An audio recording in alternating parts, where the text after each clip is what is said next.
Bismillahirrahmanirrahim. Assalamualaikum warahmatullahi wabarakatuh. Alhamdulillah, summa alhamdulillah, wassalatu wassalamu ala rasulillah, amma ba'd.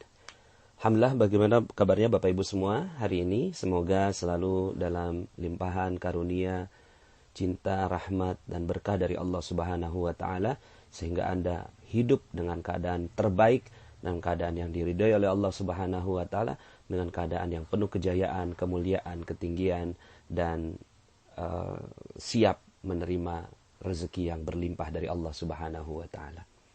Bapak Ibu, pada kesempatan kali ini saya ingin menyampaikan sebuah materi yang sangat-sangat dahsyat Bapak Ibu, dan mudah-mudahan kita semua bisa menerima materi ini.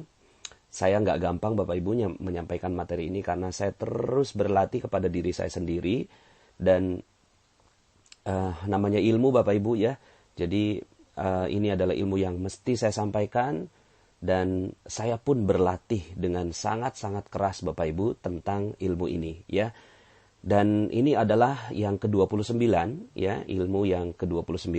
Saya berharap sekali sebelum Anda melanjutkan ke materi yang ke-29 ini, Anda sudah mendengarkan materi-materi yang sebelumnya, karena materi-materi yang sebelumnya merupakan fondasi untuk sampai ke materi yang ke-29 ini.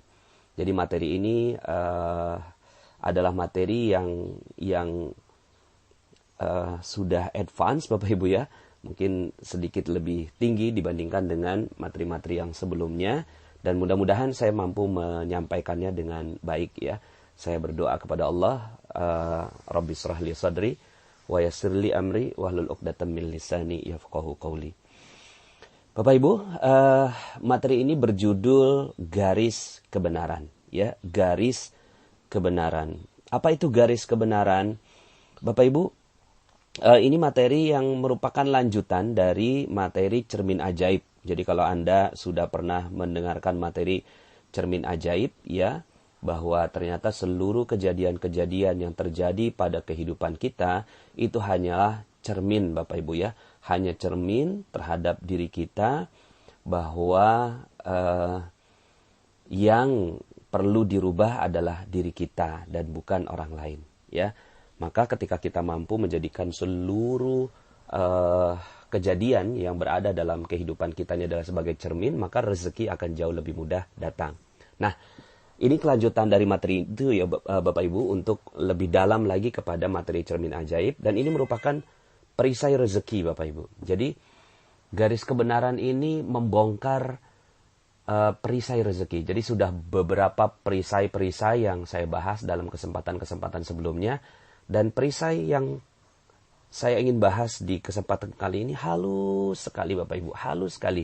Tapi saking halusnya kita nggak menyadari Bapak Ibu ya. Saking halusnya ini, dan ini sering muncul Bapak Ibu. Dia seperti apa ya Bapak Ibu ya, seperti kuku, seperti rambut gitu ya. Kita potong muncul lagi gitu ya Bapak Ibu ya, kita potong muncul lagi ya. Dan ini halus sekali gitu ya. Ketika kita tidak menyadarinya, maka perisai ini dia seperti padang ilalang Bapak Ibu ya. Dia kalau nggak dibersihkan dia naik lagi, nggak dibersihkan dia naik lagi, sehingga akhirnya rezeki yang tadinya mau datang Bapak Ibu nggak jadi datang karena ada perisai ini ya.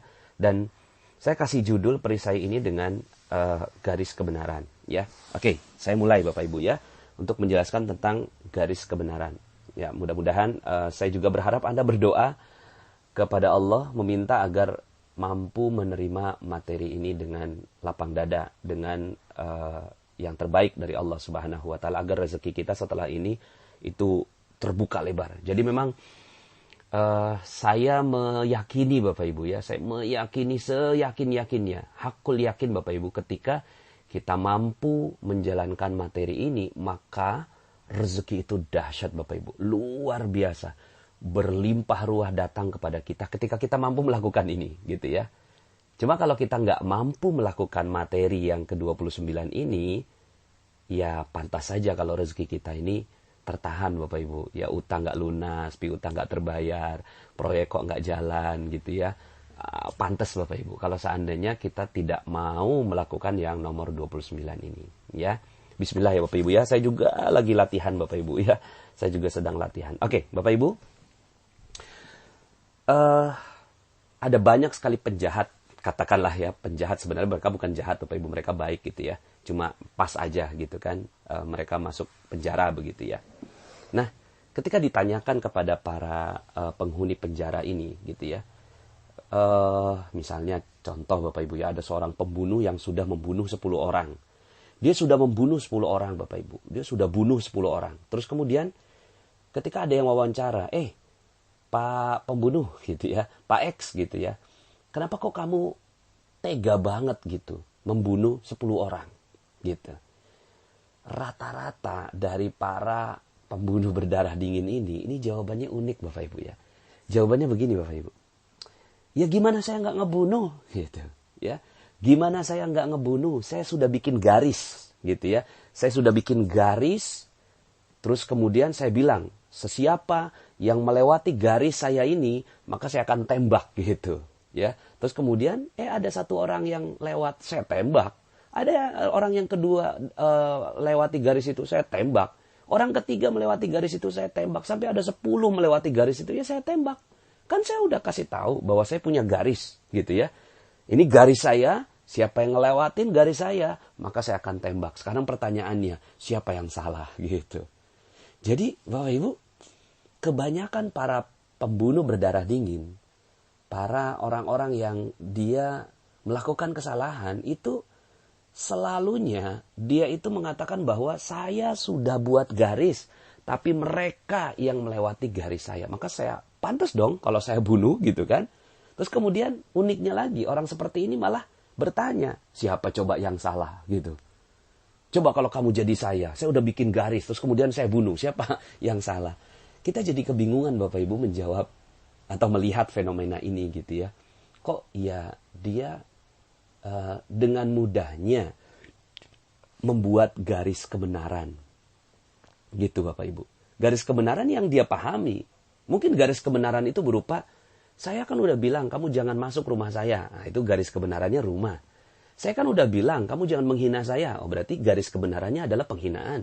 Kan saya udah bilang gitu ya. Ini adalah harta saya, kamu jangan ambil gitu kan. Nah ini garis kebenaran gitu ya. Nah Bapak Ibu, ini yang disebut sebagai garis kebenaran. Semua orang memiliki garis kebenarannya masing-masing Bapak Ibu. Ya. Semua orang memiliki garis kebenarannya masing-masing. Kita itu selalu melindungi diri kita Bapak Ibu. Selalu melindungi diri kita itu dengan garis kebenaran. Dan garis kebenaran ini sebenarnya juga relatif. Kita udah belajar, katakanlah misalnya kita belajar ilmu tajwid misalnya ya. Atau misalnya kita belajar ilmu matematik misalnya. Kita belajar ilmu matematik ya. 1 tambah 1 sama dengan 2. Berarti ini garis kebenaran Bapak Ibu. Kita udah tahu bahwa ini benar. Terus kemudian ada orang gitu kan yang bilang, loh 1 tambah 1 bukan 2, 1 tambah 1 3. Terus kemudian kita bilang, ya enggak lah 1 tambah 1 2 gitu. Terus kemudian orang yang di luar sana gitu ya, itu ngotot sekali gitu. Enggak 1 tambah 1 3 gitu. Kemudian akhirnya kita menggunakan garis kebenaran untuk menghukumi ini Bapak Ibu. Menghukumi ini. Kalau ini kita lebih mudah gitu kan. Kan kita tahu bahwa ini adalah kebenarannya. 1 tambah 1 ya sama dengan 2. Tapi bagaimana kalau seandainya kebenarannya itu adalah sesuatu yang relatif Bapak Ibu. Ya. Kan saya udah bilang, saya mau istirahat gitu. Terus kemudian tiba-tiba ada orang yang bersuara tinggi. Terus kemudian kita tembak orang yang bersuara tinggi itu. Kan saya bilang, saya lagi istirahat gitu. Ini relatif sekali gitu kebenarannya. Cuma yang sering terjadi Bapak Ibu, akhirnya ini kebanyakan orang gitu ya, melakukan yang namanya garis kebenaran. Bukan hanya para penjahat itu sebenarnya gitu ya. Saya juga ketika mendapatkan materi ini Bapak Ibu, ini saya mendapatkan materi ini luar biasa. Saya baru paham, oh pantas saja gitu ada rezeki-rezeki saya yang tertahan. Karena saya merasa diri saya punya garis kebenaran Bapak Ibu. Dan saya pertahankan dengan kuat.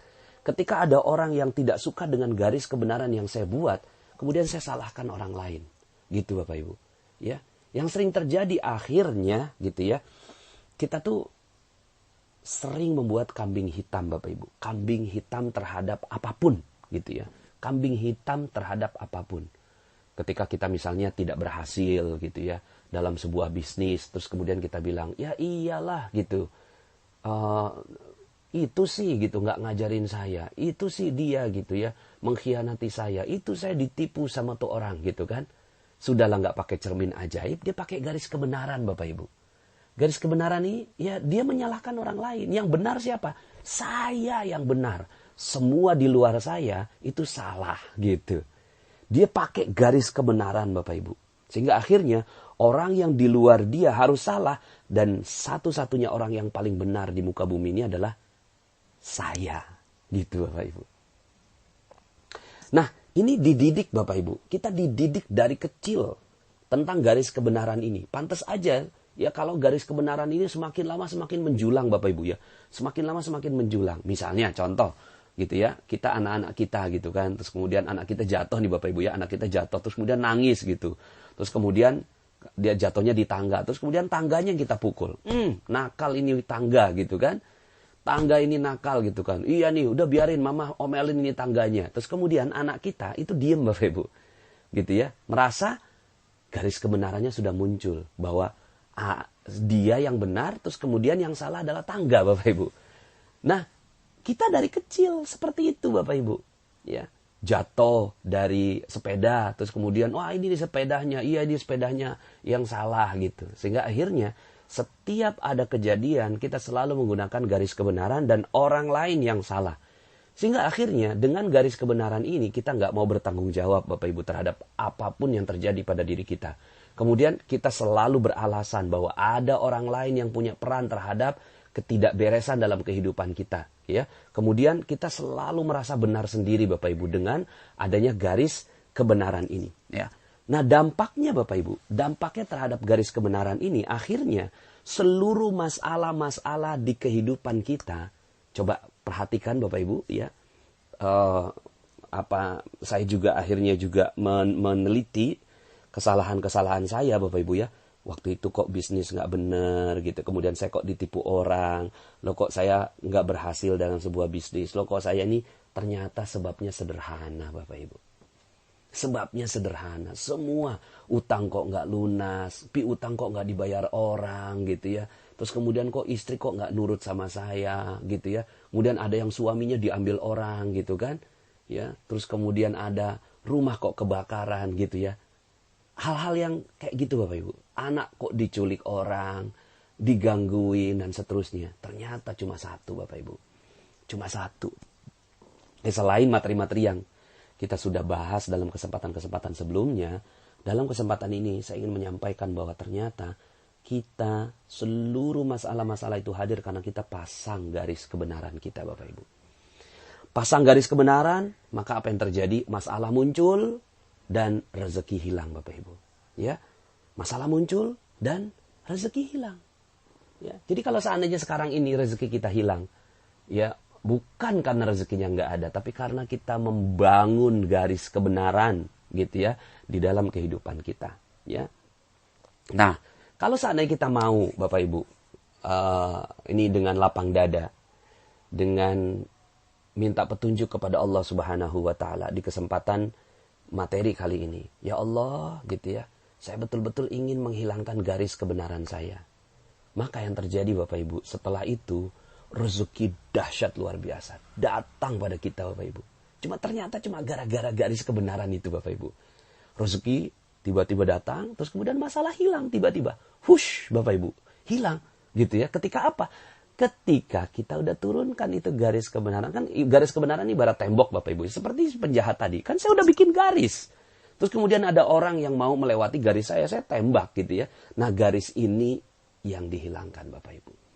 Yuk hilangkan garis ini gitu ya. Maka setelah ini Bapak Ibu, setelah mendengarkan materi ini, kita punya prinsip yang berkebalikan Bapak Ibu dari prinsip yang selama ini kita pegang. Saya pun punya prinsip seperti itu. Ya setiap ada yang salah, selalu saya bilang begini prinsipnya Bapak Ibu ya. Saya benar, kamu salah. Gitu Bapak Ibu. Saya benar, kamu salah. Saya benar, kamu salah. Saya benar, kamu salah. Gitu ya. Ketika istri saya salah dalam membuat makanan, maka saya bilang, saya benar, kamu salah. Ya, ketika anak saya gitu kan menumpahkan gelas, maka saya bilang, saya benar, papa benar. Kan itu garis kebenaran. Kamu yang salah. Maka kita menyalahkan anak kita, gitu ya. Kemudian ketika di jalanan ada orang yang nyebrang. Kemudian saya pakai prinsip Bapak Ibu. Saya benar gitu ya. Dan orang yang nyebrang itu salah gitu. Ya. Ketika ada kejadian yang tidak mengenakan gitu ya. Misalnya apalah begitu ya. Kemudian kita bilang saya benar dan orang itu salah. Nah Bapak Ibu, setelah mendengarkan materi ini, saya ingin menawarkan sebuah prinsip baru kepada Bapak Ibu semua. Ya, prinsip itu adalah berkebalikan, gitu. Prinsipnya kita balik Bapak Ibu. Saya salah dan kamu benar. Begitu Bapak Ibu. Saya salah, kamu benar. Saya salah, kamu benar. Saya salah, kamu benar Bapak Ibu. Ini prinsip yang akhirnya kalau Anda mau, kita semua mau menggunakan prinsip yang baru ini Bapak Ibu. Bahwa saya salah. Ketika istri bikin kopi kok pakai garam gitu ya. Terus kemudian pas lagi minum itu ngomongnya gini Bapak Ibu ya. Saya salah apa ya? Saya salah apa ya? Istri saya nggak mungkin salah. Istri saya pasti benar. Gitu ya. Saya salah apa ya? Sehingga akhirnya Bapak Ibu, dengan prinsip saya salah gitu ya. Kamu benar.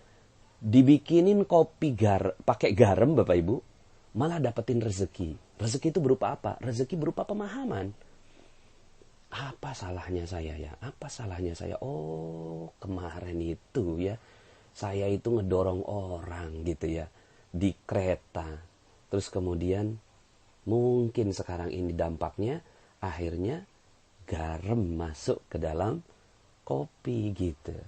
Maka, dialog yang terjadi itu cuma terhadap diri sendiri. Kita nggak punya dialog terhadap orang lain Bapak Ibu. Kita udah nggak punya dialog lagi terhadap orang lain. Mama, kamu itu kok gitu ya, mata ditaruh di mana? Ya, kamu itu udah punya mata 2, pakai kacamata jadinya 4 gitu ya.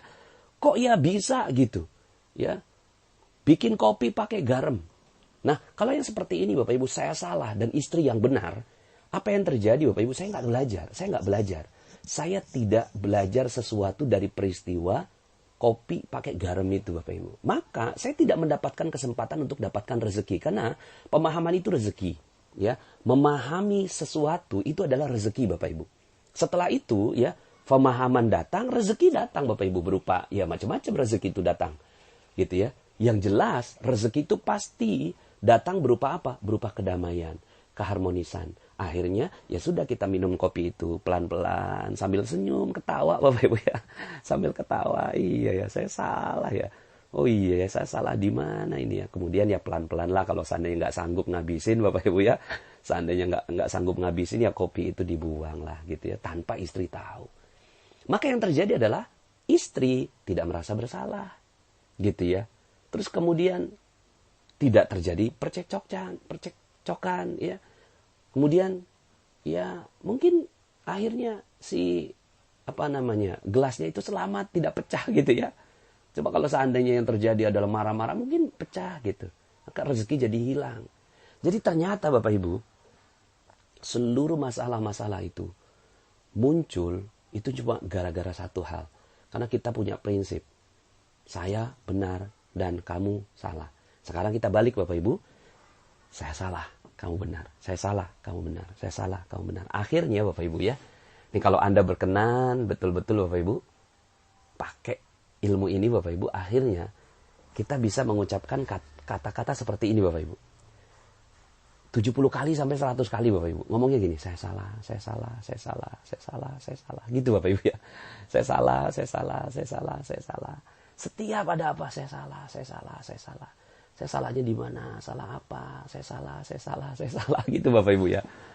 Jadi akhirnya ya, ilmu ini membuat kita akhirnya selalu mengucapkan saya salah, saya salah, saya salah. Pak Nas, kalau kayak gitu gimana nantinya? Ya kita nggak punya kepercayaan diri gitu. Mungkin akhirnya ilmu ini berbeda Bapak Ibu. Karena saya mengambil dari manusia terbaik Bapak Ibu. Saya renung-renungkan gitu ya. Manusia terbaik di muka bumi ini. Manusia termulia yang dipuji oleh Allah Subhanahu wa ta'ala. Bahkan seluruh makhluk itu menghormati dan memuliakannya. Namanya Nabi Muhammad sallallahu alaihi wasallam. Beliau selalu mengucapkan, saya salah, saya salah, saya salah, saya salah, saya salah, saya salah. 70 sampai 100 kali Bapak Ibu. Apa kurangnya Nabi? Apa kurangnya beliau sudah diangkat menjadi Nabi, Rasul, paling mulia di seluruh Nabi dan Rasul yang sebelumnya sudah diciptakan oleh Allah Subhanahu wa taala. Ya. Kemudian wa innaka la'ala khuluqin azim. Dikasih dikasih jabatan tertinggi. Wa innaka la'ala khuluqin azim. Sesungguhnya akhlak kamu itu adalah akhlak yang paling mulia. Gitu. Terus kemudian wa innaka la'ala in huwa illa wahyu yuha. Sesungguhnya tidak ada yang kamu ucapkan ya Rasulullah kecuali wahyu. Maka Bapak Ibu, kalau kita yang dapat begitu Bapak Ibu ya, kalau kita yang dapat predikat begitu, dimuliakan di atas malaikat, dimuliakan di atas seluruh manusia yang lain, ya, di atas para nabi dan rasul yang lainnya, terus kemudian akhlak kita yang paling mulia, terus kemudian kata-katanya wahyu Bapak Ibu, terus kemudian ditimpuk orang gitu ya. Ditimpuk orang, tuk gitu ya. Kita ngomongnya gimana Bapak Ibu? Kalau kita pakai prinsip saya benar, kamu salah. Rasulullah punya dalil yang kuat Bapak Ibu untuk mengucapkan bahwa saya benar dan kamu salah. Ya. Punya Bapak Ibu. Kenapa? Dalilnya kuat. Ya. Kalau kita kan nggak punya dalil. Kita nggak punya dalil aja kita ngomong saya benar gitu ya. Lah Rasulullah punya dalil Bapak Ibu ya. Rasulullah punya dalil yang kuat sekali gitu. Hujah yang kuat sekali. Tapi ketika beliau ditimpuk di sebuah jalan gitu ya. Terus kemudian Rasulullah tuh ketika ditimpuk diem Rasulullah tuh. Saya mencoba merenungi apa yang dilakukan oleh Rasulullah. Mungkin pada saat itu Rasulullah mengatakan demikian Bapak Ibu. Saya salah. Salahnya di mana ya? Salahnya di mana ya? Mungkin karena kalimat saya dalam dakwah ini kurang halus kali ya. Mungkin saya menyinggung dia kali ya dalam dakwah ini. Mungkin dia tersinggung kali dengan perbuatan saya. Akhirnya saya ditimpuk gitu ya. Ditimpuk Bapak Ibu. Ya. Di sebuah jalan ditimpuk. Rasulullah diam Bapak Ibu. Hari kedua Rasulullah lewat jalan itu lagi. Ditimpuk lagi. Rasulullah tidak mengatakan, kamu salah. Saya ini Nabi. Enggak Bapak Ibu. Tapi kemudian, oke. Ini melakukan cermin ajaib Bapak Ibu ya. Terus kemudian tidak ada garis kebenarannya. Garis kebenaran. Akhirnya dia punya prinsip. Rasulullah SAW. Saya salah dan dia benar. Hari ketiga ditimpuk lagi Bapak Ibu. Ya. Sampai hari keempat Rasulullah nungguin loh. Kok nggak ada yang nimpuk gitu ya. Kadang nggak ada yang nimpuk gitu. Rasulullah tanya mana orang yang biasa nimpuk saya. Gitu ya. Lagi sakit ya Rasulullah. Rasulullah datang. Dan akhirnya orang itu disembuhkan oleh Rasulullah SAW dan masuk Islam. Bapak Ibu coba kalau seandainya pada saat itu Bapak Ibu ya. Kemudian ketika datang. Terus kemudian orang itu nimpuk. Kemudian kamu nggak ngerti apa ya? Aku ini Nabi. Kualat kamu ini. Kata-kata saya betua. Nanti kamu jadi kodok gitu ya. Misalnya gitu ya. Kalau kita jadi Rasulullah itu mungkin itu yang keluar. Mungkin itu yang keluar kalau kita jadi Rasulullah SAW. Gitu ya. Terus kemudian akhirnya apa yang terjadi? Itu orang bukannya masuk Islam. Itu orang bukannya ya dapat hidayah. Malah benci sama kita. Ketika Rasulullah SAW dakwah ke Taif. Terus kemudian Rasulullah ingin mencari tempat hijrah di sana. Ditimpukin Bapak Ibu, ditimpukin. Ya, ditimpuki sama anak-anak, dibilangin Muhammad gila, Muhammad gila, Muhammad gila, sambil ketawa-ketawa itu anak-anak gitu kan. Terus kemudian disorakin sama bapak-bapak, ibu-ibunya itu di pinggir-pinggir rumah. Kemudian ya udah ayo lemparin. Sampai Rasulullah berdarah Bapak Ibu ya. Rasulullah berdarah, berhenti di bawah kebun anggur. Terus kemudian Rasulullah SAW itu lagi beristirahat, lagi mungkin ngurut-ngurut gitu ya lukanya. Terus tiba-tiba Bapak Ibu ya, datang malaikat, ya, Akhsyabain, ya, malaikat yang menjaga dua gunung. Ya Rasulullah, ya, saya nggak rela ngelihat kamu diginiin. Apa sih timpakan aja ini gunung ini kepada mereka, hancurin. Tapi Rasulullah SAW punya prinsip Bapak Ibu ya. Punya prinsipnya itu apa? Oke, gitu ya. Saya salahnya di mana ya? Gitu Bapak Ibu ya. Malah Rasulullah bilang, saya berharap suatu saat gitu ya, mereka ada yang mendapatkan hidayah dari Allah Subhanahu wa taala. Akhirnya malah Rasulullah mendoakan kebenaran buat mereka dan Rasulullah mengintrospeksi apa yang salah dari cara saya. Tapi ya sudah gitu. Setelah itu Rasulullah ya tetap berjalan. Maka Bapak Ibu ya, kalaulah manusia paling mulia saja mengucapkan saya salah 70 sampai 100 kali ya. bahwa aku mengucapkan istighfar itu 70 sampai 100 kali. Istighfar itu kan apa ya Bapak Ibu? Astagfirullahalazim, ampuni saya. Lah kalau nggak ngucapin astagfirullah kalau nggak ngaku salah. Gitu kan? Jadi kita nih ngucapin astagfirullah, tapi ngomongnya gini Bapak Ibu ya. Astagfirullah itu anak bandel banget. Astagfirullah itu anak bandel banget. Jadi kita astagfirullah sambil pakai garis kebenaran Bapak Ibu ya. Kita astagfirullah, bener ngucapinnya bener astagfirullah. Tapi kita sambil nyalahin orang, astagfirullah, astagfirullah. Ini orang nggak mau diomongin, astagfirullahaladzim, astagfirullah. Gitu Bapak Ibu ya. Jadi harusnya gimana dong? Harusnya ucapkan saya salah, saya salah, saya salah, saya salah, saya salah. Salahnya apa ya? Salahnya apa ya? Coba pikirkan. Jadikan cermin ajaib Bapak Ibu. Saya salah, saya salah, saya salah. Salahnya di mana ya? Gitu ya. Astagfirullahaladzim, astagfirullahaladzim, astagfirullahaladzim, astagfirullah. Maka pengucapan istighfar menjadi benar. Pengucapan istighfar, ngaku salah, baru istighfar. Gitu ya. Ngaku salah, saya salah, saya salah, saya salah. Baru ampuni saya ya Allah. Saya salah, ampuni saya. Saya salah, ampuni saya. Maka Bapak Ibu, saya sih ingin menawarkan Bapak Ibu ya, untuk kita menggunakan prinsip ini Bapak Ibu. Ya.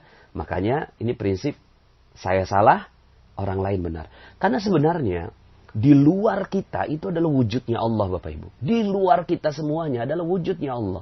Terserah apakah bentuknya itu kita ditimpuk orang, dihina orang, kemudian dilecehkan orang, ya, itu adalah bentuk Allah ingin kasih tahu ke kita, gitu.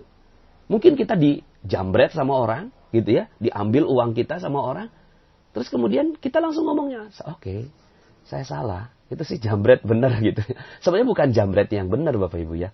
Tapi perilaku Allah yang ngambil uang kita itu pasti benar Bapak Ibu. Pasti benar. Karena tidak ada yang terjadi di luar kehidupan kita kecuali adalah wujudnya Allah. Tidak ada yang terjadi di luar kehidupan kita kecuali wujudnya Allah.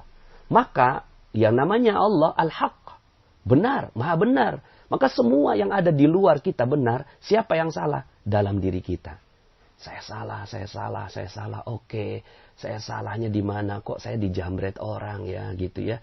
Saya salahnya di mana? Apa salah saya? Akhirnya Bapak Ibu, dengan prinsip saya salah ini, kita lagi menarik rezeki Bapak Ibu. Kita sedang menarik pemahaman, sedang menarik ilmu Bapak Ibu, sedang menarik sebuah pengetahuan Bapak Ibu. Ya. Akhirnya ini yang terjadi. Kita sedang menarik sesuatu. Tapi kalau kita bilang, saya benar. Loh, itu jambret. Jambret itu salah. Dasar jambret. Apa yang terjadi Bapak Ibu? Ya, yang terjadi akhirnya kita merusak terumbu karang Bapak Ibu. Kemudian cermin ajaib kita nggak pakai Bapak Ibu. Ya, kemudian ya perisai rezekinya itu meningkat dengan tinggi Bapak Ibu. Maka apa yang terjadi? Seluruh rezeki hilang dari sisi kita.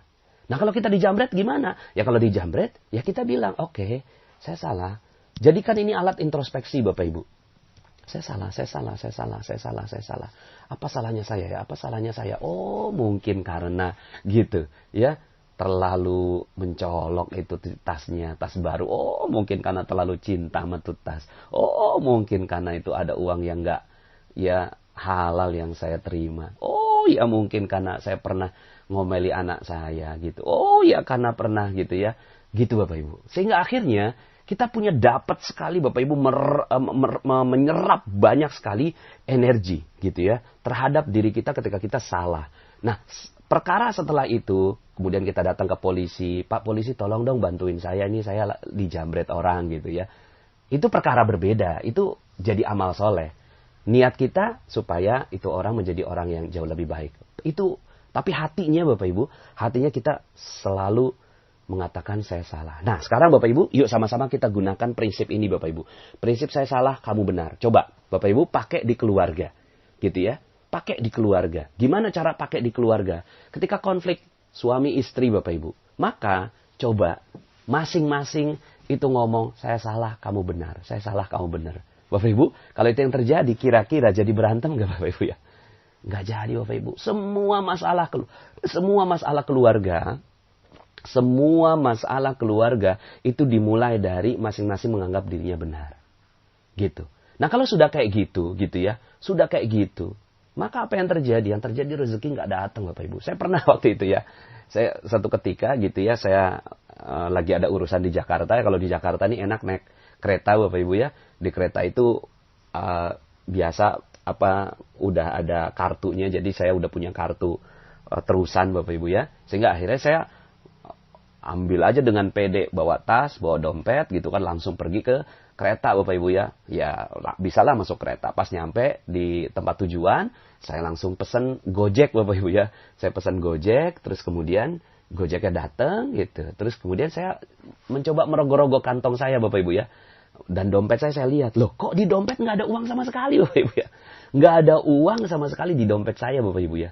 Terus kemudian, ya Allah, itu istri Bapak Ibu sebelum saya berangkat itu nguras dompet saya Bapak Ibu ya. Dompet saya dikuras, dia belanja Bapak Ibu. Saya tanyain, Mi, kamu ini dompet uangnya dikemanain? Iya aku ambil semua Bi, maaf ya Bi. Gitu. Ya Allah, pas banget tuh ATM lagi dibawa sama dia Bapak Ibu ya. Jadi akhirnya saya tuh di dompet nggak ada uang, nggak ada ATM Bapak Ibu. Ya. Nah apa yang saya lakukan pada saat itu? Saya tarik napas Bapak Ibu ya. Terus kemudian saya pakai prinsip ini. Oke, saya salah gitu ya. Saya akui, saya bilang ya, Mi gitu ya. Ya salah Mi, saya salah Mi, saya salah Mi. Kamu yang benar gitu ya.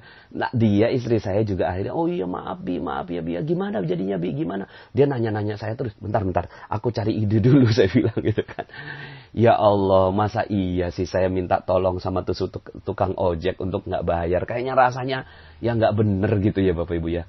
Akhirnya saya coba rogo-rogo, ngeliatin di dompet saya, di tas saya. Siapa tahu masih ada uang nyelip Bapak Ibu ya. Ternyata bener Bapak Ibu, alhamdulillah ada uang nyelip gitu ya. Ada uang nyelip yang akhirnya saya bisa bayar itu tukang Gojek Bapak Ibu. Coba. Kalau seandainya pada saat itu saya pakai prinsip saya benar, kamu salah. Siapa yang salah dalam kondisi ini Bapak Ibu? Jelas-jelas yang salah istri saya. Yang benar siapa? Ya saya. Itu jelas Bapak Ibu fakta. Faktanya saya selalu pakai dompet. Gitu ya, kemana-mana dompet itu selalu ada di kantong celana. Itu fakta. Ya, berarti benar. Lah istri saya kok ngambil uang nggak pakai izin gitu ya. Mestinya kan dia ngomong gitu ya. Kalaupun nggak pakai izin ya biasa kalau saya memang namanya uang itu ya silahkan aja gitu ya. Uang istri, uang saya kan uang istri juga. Tapi Bapak Ibu, pada saat itu saya bersedia mengambil kesempatannya. Karena ini adalah bungkus permen Bapak Ibu ya. Ini bungkus permen, maka saya pakai. Oke, saya salah. Akhirnya Bapak Ibu, apa yang terjadi? Yang terjadi akhirnya istri saya tenang di rumah gitu ya. Dia nggak merasa tertekan batinnya. Kalau merasa salah ya namanya juga orang, akhirnya dia merasa ya Bi aku yang salah, saya juga merasa salah gitu ya. Saya salahnya apa ya, akhirnya saya dapat pengetahuan Bapak, oh iya salahnya ini, saya pernah melakukan apa sebelumnya, begitu Bapak Ibu ya. Terus kemudian tukang Gojeknya akhirnya juga tenang gitu ya Bapak ya. Nah kalau seandainya ya ilmu ini dipakai kepada anak gitu ya, anak melakukan kesalahan, terus kemudian orang tua gitu ya nggak langsung mengatakan kamu itu yang salah. Ya, maka si anak ini merasa tenang Bapak Ibu. Ini kaitannya dengan ilmu parenting, gitu ya. Ilmu parenting, apa yang dilakukan anak pasti benar Bapak Ibu ya. Kenapa? Karena semua, gitu ya, itu adalah ilham dari Allah. Nah, sambil kita belajar tentang kebenaran bareng-bareng, gitu ya. Cuma kebenarannya nggak mutlak, pasti si ayah benar dan anak salah. Contoh Bapak Ibu ya, ini ada dua jenis tipe ayah, gitu ya. Ayah yang A dan ayah yang B. Ayah yang A itu ketika ditelepon, Pak ini anaknya ditangkap kena narkoba, gitu ya, kena narkoba, tolong datang ke sini, gitu ya. Ini anaknya tolong diambil.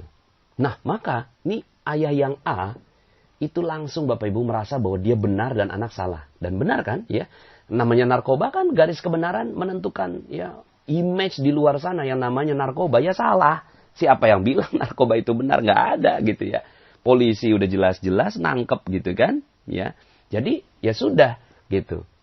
Si ayah A nyampe ke Polres, nampar si anak gitu. Nggak tahu malu, bikin malu keluarga. Apa yang terjadi Bapak Ibu? Yang terjadi mungkin pada saat itu gitu ya, si anak malah berontak. Kamu siapa? Ya, ngaku-ngaku sebagai ayah saya. Padahal setiap hari berantem aja sama ibu saya. Sekarang bisa-bisanya cuma nampar aja. Nah, yang terjadi bisa seperti itu. Atau ayah yang B. Ayah yang B ini, dia ketika dapat seperti itu, Pak datang ke Polres. Ini anaknya ditangkap kena narkoba. Astagfirullahaladzim. Saya salah. Saya salah di mana ya? Saya salah di mana ya? Akhirnya dia merasa bahwa ini bungkus permen. Oke. Ini bungkus permen, sebentar lagi akan ada isinya. Kemudian setelah itu dia tenangkan dirinya, Bapak Ibu. Dia buka garpu tala. Ya, mungkin dia sholat dulu 2 rakaat, Bapak Ibu, menenangkan dirinya. Ya, seperti dalam materi ya di training gitu ya. Mungkin jeruk nipisnya dihilangkan, Bapak Ibu. Ya, kemudian dia merasa bahwa semua sudah sempurna, tidak ada cacat gitu ya. Ini cacat yang sempurna. Lalu kemudian dia tambahkan ilmu baru, Bapak Ibu. Oke, saya salah. Salah di mana ya? Oh, akhirnya si ayah seperti ini dia bisa menemukan apa kesalahan-kesalahannya, Bapak Ibu. Mungkin kesalahannya terlalu sibuk dalam bisnis. Mungkin kesalahannya lupa memberikan pendidikan buat anak. Mungkin kesalahannya terlalu gitu ya, memanjakan. Mungkin kesalahannya, mungkin dia juga pernah melakukan kesalahan di kantor. Mungkin juga gitu kan hartanya tidak halal. Oh, mungkin juga akhirnya Bapak Ibu, nih orang tua datang ke Polres dalam keadaan mata sembab dan dia sudah merasa bahwa dirinya yang salah. Ya, juga tidak mengatakan bahwa narkoba itu benar, tidak juga. Cuma saya yang salah. Kejadian ini pasti ada maksud di balik Allah menunjukkan peristiwa ini. Datang ke kantor, gitu kan, terus kemudian ketemu anaknya. Nak, sini nak. Maafin papa ya. Papa yang salah. Papa lupa sama kamu. Papa mungkin ada banyak yang lalai terhadap kamu. Papa mungkin. Akhirnya Bapak Ibu, apa yang terjadi? Yang terjadi sang anak, saya yakin Bapak Ibu, itu akan luluh dan akhirnya dia juga merasa bahwa dirinya salah. Nah Bapak Ibu, ini juga ada kaitannya dengan ilmu kuantum. Kita satu sama dan terhubung Bapak Ibu ya. Ketika kita bilang saya salah, kamu benar. Saya salah, kamu benar. Maka orang yang di depan kita juga akan begitu Bapak Ibu. Dia juga akan mengatakan saya salah, kamu benar. Akhirnya yang terjadi damai Bapak Ibu. Tapi kalau seandainya saya benar, kamu salah, saya benar, kamu salah. Orang yang di depan kita itu juga akan selalu mengatakan saya benar, kamu salah, saya benar, kamu salah. Gitu. Nah ini di keluarga. Kalau di keluarga kita udah bisa latihan Bapak Ibu. Latihan aja terus gitu ya. Ini nggak gampang Bapak Ibu latihannya. Ya, kan ada aja hal-hal yang nggak enak yang terjadi dalam kehidupan kita. Coba Bapak Ibu, setiap yang nggak enak, oke, saya salah. Astagfirullah. Saya salah. Pagi-pagi Bapak Ibu, ya. Wabil ashari hum yastaghfirun. Di waktu-waktu sahur, itu dia mengucapkan permohonan maaf kepada Allah. Sebelum subuh dia istighfar, astagfirullahaladzim. Saya salah. Sambil renungin, salahnya apa kemarinnya, saya salah apa kemarinnya, saya salah apa, gitu Bapak Ibu. Aduh, kalau Anda mampu melakukan ini Bapak Ibu di keluarga, itu Anda akan menjadi manusia terbaik di keluarga Anda. Suami melakukan ini, istri akan ikut Bapak Ibu. Akhirnya istri juga merasa, oke, saya salah. Akhirnya Bapak Ibu, istri juga akan ikut. Kalau seandainya istri, katakanlah istri, suami selingkuh, nauzubillah ya. Suami selingkuh, kan selingkuh. Ini kan garis kebenaran, ya benarlah istri. Faktanya si suami selingkuh, itu fakta. Tapi kemudian ketika istri bisa bilang, oke, saya salah. Salahnya di mana ya? Mungkin saya kurang dandan, gitu kan? Mungkin saya terlalu merasa bahwa suami saya aman. Mungkin saya terlalu merasa bahwa suami milik saya, gitu ya. Sehingga akhirnya dia merasa tertekan gitu ya. Oh mungkin saya gitu ya karena makanannya nggak enak gitu ya. Oh mungkin akhirnya Bapak Ibu si istri ini menyadari salah. Oke, saya salah di mana? Ketika ini yang terjadi Bapak Ibu, maka sang suami insya Allah akan mengakui kesalahannya dan dia akan berbalik. Ini namanya inner beauty Bapak Ibu ya. Orang yang wanita di luar sana akhirnya itu terasa menjijikkan ya, terasa tidak indah bagi si suami ini.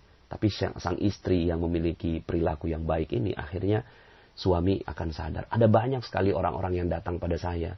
Dan saya ajak mereka, oke, Anda bisa kok marah gitu. Tapi mau nggak saya tunjukin sebuah cara yang membuat akhirnya suami jadi balik lagi. Gimana caranya Pak Nas? Ya coba. Gitu. Yang pertama, pakai prinsip ini. Garis kebenarannya jangan dipakai. Gitu. Hilangkan garis kebenaran. Yang kedua, coba katakan. Ayah, urusan ayah, gitu ya. Itu selingkuh, urusan ayah dengan Allah. Pasti ada konsekuensinya. Masih ingat neraka kan? Gitu ya. Tapi urusan saya tetap melindungi, mencintai melayani, memuliakan, membahagiakan ayah, gitu ya, menjaga akad nikah kita yang suci adalah urusan saya dengan Allah. Jangan khawatir ayah, saya akan tetap terus menerus, gitu ya, memberikan yang terbaik untuk engkau apapun yang terjadi sampai akhir hayat kita. Bapak Ibu, kalau ini mampu dilakukan oleh seorang istri, itu suami goyang Bapak Ibu ya. Suami goyang akhirnya balik lagi. Nah, ini di keluarga Bapak Ibu. Di dunia kerja juga begitu. Bos ngomelin gitu ya. Ya kan sering terjadi ketika bosnya ngomelin, terus kemudian si karyawan ini, aduh saya kan udah bener gitu kan. Si bos ini marah-marah terus akhirnya ngomongin lagi gitu kan. Udahlah terumbu karang habis gitu ya. Terus kemudian dia ngomongin di belakang gitu. Terus kemudian akhirnya rezeki hilang semua Bapak Ibu. Tapi coba kalau seandainya sang bosnya marah, kamu itu kerjaan yang nggak benar. Oke, saya salah di mana ya? Siap aja menerima salah itu bukan aib kok, ya. Mengaku salah itu bukan aib kok, gitu ya. Tidak ada aib sama sekali di situ. Aib itu ketika berbuat kesalahan terhadap Allah. Nah ini, saya ini cermin ajaib, gitu kan? Oh ini bungkus permen, gitu kan? Nah Bapak Ibu, apa yang terjadi setelah itu? Yang terjadi si bosnya jadi sayang. Loh, ini karyawan saya omelin kok.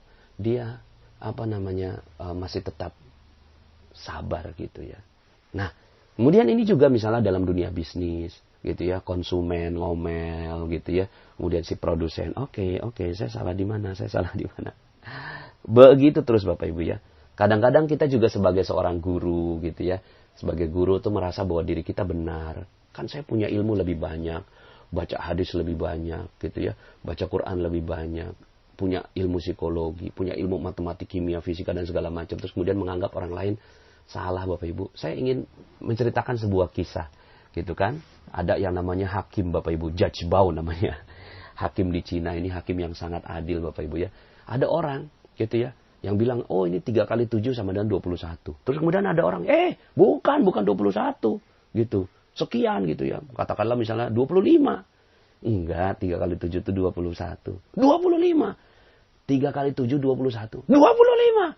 Loh, kamu ini enggak mau ngikut ini ilmu pengetahuan ini. 3 kali 7 ya 21. 25. Akhirnya dibawa Bapak Ibu masalah ini ke hukum Bapak Ibu ya.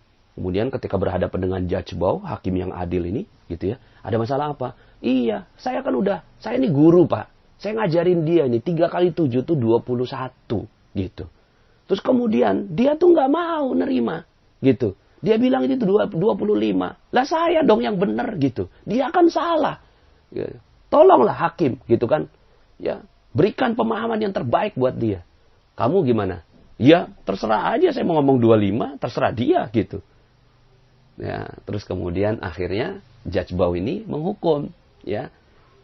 Si yang mengatakan si gurunya itu malah dicambuk Bapak Ibu. Loh, cambuk dia yang mengatakan 3 kali 7 sama dengan 21. Dicambuk Bapak Ibu ya. Loh, kenapa saya dicambuk? Ya iyalah, kamu itu udah bener gitu kan.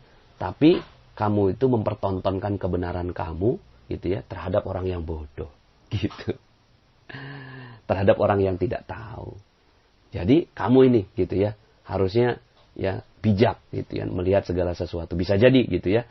Ini adalah cermin ajaib buat kamu untuk mengatakan, oke, saya salahnya di mana ya? Salahnya bukan karena angkanya Bapak Ibu, tapi salah karena kesombongan.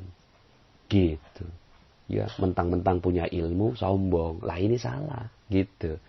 Jadi akhirnya Bapak Ibu, kalau kita mampu melakukan ini ya, ini akhirnya ya kita ya ada prinsip sing waras ngalah gitu ya. Terus kalau seandainya kasusnya berat gimana Pak Nas gitu ya. Kasus contoh misalnya ya, sekarang ini saya lagi rame-rame masalah Ahok ini misalnya gitu ya. Masa iya benar si Ahok itu gitu kan. Saya salah, dia benar. Saya salah, dia benar. Saya salah, dia benar. Bapak Ibu, untuk masalah Pak Ahok ini gitu ya, untuk masalah Pak Ahok ini ya, ya sudah gitu ya, kita sing waras ngalah, gitu ya, sing waras ngalah. Kita ngomong oke, saya salah, salahnya di mana ya? Salahnya apa? Salahnya karena kita nggak belajar Quran. Akhirnya ada orang yang gitu ya, ngulik-ngulik Al-Quran, kita baru protes. Lah kemarin kemana aja kok nggak baca Quran? Salahnya apa? Salahnya karena masjidnya kosong. Salahnya apa? Salahnya karena kita ini nggak bersatu, gitu. Salahnya apa? Karena kita males, sehingga akhirnya orang-orang yang merasa punya uang, merasa ngomong apa aja, gitu. Salahnya apa? Oh, banyak-banyak, Bapak Ibu. Kita bisa banyak belajar dari kasus Pak Ahok ini, Bapak Ibu. Terus apakah dia benar? Ya enggak juga. Tapi kejadian Pak Ahok ini pasti benar. Kejadiannya, gitu ya. Karena itu semua kejadian, itu semua didesain oleh Allah Subhanahu wa Ta'ala. Terus kita gimana? Ya, gitu ya. Kalaupun masuk penjara, itu semata-mata hanya untuk membuat tenang, terumbu karang tidak bergejolak, gitu Bapak Ibu ya. Cuma itu aja. Cuma kita nggak boleh benci, gitu ya. Ya nanti ini dalam materi yang lain ya. Tentang sebenarnya terumbu karang ini kita mesti jagain pelan-pelan. Karena kita satu sama dan terhubung dengan Pak Ahok itu. Ya. Walau bagaimanapun kita di dunia kuantum itu satu sama dan terhubung. Mau gimana lagi gitu ya. Akhirnya apa yang terjadi ketika kita ngomong saya, maka dia Bapak Ibu ya. Ketika dia ngomong dia, itu saya. Siapa yang menistakan Al-Quran gitu. Nggak ada kok. Ini kan cuma kekeliruan, kesalahpahaman. Terus gimana? Ya mudah-mudahan masalah ini bisa selesai dengan baik. Terus kemudian kitanya banyak-banyak introspeksi. Oke, saya salah. Terus Pak Ahoknya nggak introspeksi. Ya itu urusan dia. Gitu ya. Itu urusan dia. Rezeki itu urusan masing-masing Bapak Ibu ya. Ya udah pokoknya kita nih yang penting sekarang rezeki kita selamat dulu. Ya, kalaupun seandainya demo ya demo yang baik gitu ya. Terus kemudian kita ngikuti ulama. Nah, ini akhirnya bicara terus kebenaran jadi relatif dong Pak Nas. Akhirnya memang kebenaran itu cuma milik Allah. Kita nih nggak paham, kita nih nggak ngerti, kita nih kebanyakan salahnya. Terus akhirnya jadi kita nggak bisa menentukan kebenaran, nggak juga. Yang kita bisa tentukan bukan kebenaran Bapak Ibu, tapi ya kesepakatan, gitu Bapak Ibu. Sepakat, gitu. Nah, jadi kesepakatan itu yang harus kita buat. Misalnya di keluarga sepakatnya apa? Gitu ya, misalnya anak-anak main tablet gitu ya maksimal 2 jam, nonton sekian jam. Udah buat kesepakatannya. Kemudian ketika dia melanggar gitu ya, kemudian kamu itu salah. Enggak. Nah, kesepakatannya gimana? Ya kan kita udah sepakat gini gitu kan? Seperti itu. Jadi yang kita sepakat dan sama-sama tahu gitu. Ya, sama-sama tahu. Nah, kondisi sekarang ini di negara kita ya, kita kan punya kesepakatan. Sepakat apa? Sepakat punya KTP gitu kan. Sepakat tidak menabrak lampu merah. Itu sepakat kita. Ya, sepakat untuk tidak menghina satu agama dengan agama yang lain. Itu sepakat gitu ya. Kalau menghindari kesepakatan itu apa? Melanggar kesepakatan? Ya kalau melanggar kesepakatan ya kita sama-sama punya lembaganya. Udah itu aja. Jadi kita hormati kesepakatan. Yang jelas kita nih nggak ngerti apa-apa. Wallahu a'lam. Ya, Allah yang maha tahu. Nah, sekarang udah nggak usah terlalu jauh ke sana gitu ya. Yang jelas gini Bapak Ibu ya, kalau saya pribadi itu mencoba belajar Bapak Ibu. Membaca hadis, membaca ini supaya apa? Supaya tingkat kesalahan saya nggak salah-salah amat Bapak Ibu ya. Tapi tetap gitu ya, kita tuh merasa bahwa oke, saya salah gitu ya. Nah kemudian kalau ada suatu hal, ya kesepakatan dan berjamaah. Gitu Bapak Ibu, berjamaah. Kayak ulama, gitu ya, ulama bersepakat, ulama duduk dalam satu majelis. Yadullah ma'al jamaah. Tangan Allah bersama dengan orang-orang yang berjamaah. Artinya kita nggak boleh sendirian. Ya, bismillah. Insya Allah mudah-mudahan dengan ini akhirnya Allah Subhanahu wa Ta'ala memberikan kedamaian. Ya, ujung-ujungnya yang kita inginkan adalah kedamaian dan rezeki Bapak Ibu yang berlimpah ruah. Oke, nggak usah terlalu jauh ke sana. Sekarang untuk kita Bapak Ibu, ya. Kita bilang bahwa saya salah, kamu benar. Saya salah, kamu benar. Saya salah, kamu benar. Kalau yang terjadi Bapak Ibu, siap-siap Bapak Ibu ya. Garis kebenarannya diturunkan, maka rezeki akan mengalir deras Bapak Ibu. Garis kebenaran turunin Bapak Ibu, ya. Garis kebenaran turunin gitu ya, nggak usah jadi tembok dan kemudian kita selalu mengatakan saya salah. Fakta di luar sana pasti benar. Karena tidak ada kejadian yang terjadi kecuali atas izin Allah Subhanahu wa Ta'ala, ya. Waktu itu juga Bapak Ibu, saya waktu itu ngisi training Magnet Rezeki di Makassar, tiba-tiba ada yang deketin saya gitu. Pak Fitra mana Pak Fitra gitu. Nggak tahu saya Pak Fitra yang mana. Saya nggak kenal ini yang saya nggak tahu Pak Fitra kayaknya nggak kesini, saya bilang gitu kan. Nah terus kemudian saya sibuk mencari pengurus gedung Bapak Ibu ya. Karena udah acara udah mau mulai gitu ya. Tapi kok pengurus gedungnya belum ada gitu. Ya saya cari-cari, orang itu datang lagi. Pak Fitra mana Pak Fitra? Nggak tahu saya Pak Fitra gitu. Ya udah saya lagi sibuk ini gitu kan. Akhirnya saya coba cari-cari yang ngurusin gedung. Orang itu datang lagi Pak Fitra mana Pak Fitra? Kemudian adik saya namanya Fikri.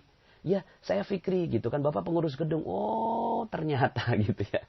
Ternyata itu dia bukan nyari Fitrah, nyarinya Fikri gitu kan. Dan ini adalah pengurus gedung yang mau bantuin saya gitu ya, ngerapihin semua sound system dan layar dan seterusnya. Kemudian pada saat itu Bapak Ibu, kalau seandainya saya perturutkan, saya benar, kamu salah. Kamu itu nyarinya Fikri harusnya, bukan Fitrah gitu. Tapi saat itu saya setting diri saya. Oke, saya salah. Salahnya di mana ya? Akhirnya Bapak Ibu, alhamdulillah acara hari itu berjalan lancar. Tapi kalau seandainya saya mengatakan, saya benar, kamu itu gitu kan. Udahlah datang terlambat gitu kan. Terus kemudian nyarinya Fitrah gitu ya. Yang benar ya saya, kamu yang salah. Yang terjadi Bapak Ibu, mungkin saya ngisinya jadi nggak nyaman, jadi nggak enak gitu kan. Ruangan itu jadinya nggak nyaman dengan kata-kata saya. Akhirnya rezeki tidak datang dan berlimpah pada saya.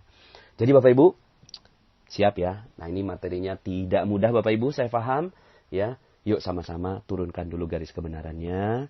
Latihan dulu di keluarga gitu ya. Ketika kita mampu mengatakan saya salah, kamu benar. Saya salah, kamu benar.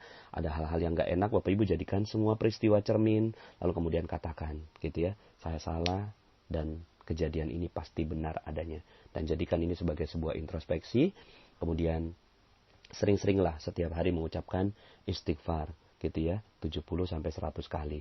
Ya, terutama di waktu-waktu sebelum subuh itu mengucapkan ya astagfirullahaladzim, saya salah, ya Allah saya salah, ya Allah saya salah.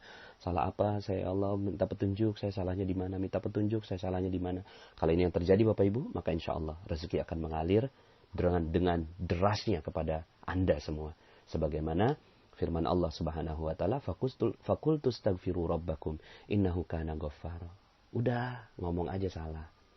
Maka Allah Maha Pengampun, ya. Maka kata Allah, yursilis sama alaikum midrara, akan diberikan rezeki yang berlimpah ruah berupa hujan dari atas langit dengan deras kepada kamu. Wa yumdidkum bi amwal, gitu kan? Akan ditambahkan harta-harta, wabanin, anak-anak, ya. Wa yaj'al lakum jannat, akan diberikan kebun-kebun, rezeki-rezeki di antara sekitar kamu. Wa yaj'al lakum anhara, kamu enggak perlu ngurusin kebun kamu, itu ada sungai yang mengalir di samping kanan kirinya, gitu ya. Nah, ini ada dalam surat Nuh Bapak Ibu ya. Jadi istighfar itu adalah garis kebenaran Bapak Ibu. Hilangkan garis kebenarannya, akui bahwa kita salah dalam segala kejadian, dan siap untuk selalu belajar dalam segala sesuatu. Terima kasih, mohon maaf atas segala kekurangan. Semoga materi ini bisa memberikan manfaat untuk Anda semua. Ya, terima kasih. Billahi taufiq wal hidayah. Saya Nasrullah, sampai jumpa dalam kesempatan audio berikutnya. Assalamualaikum warahmatullahi wabarakatuh.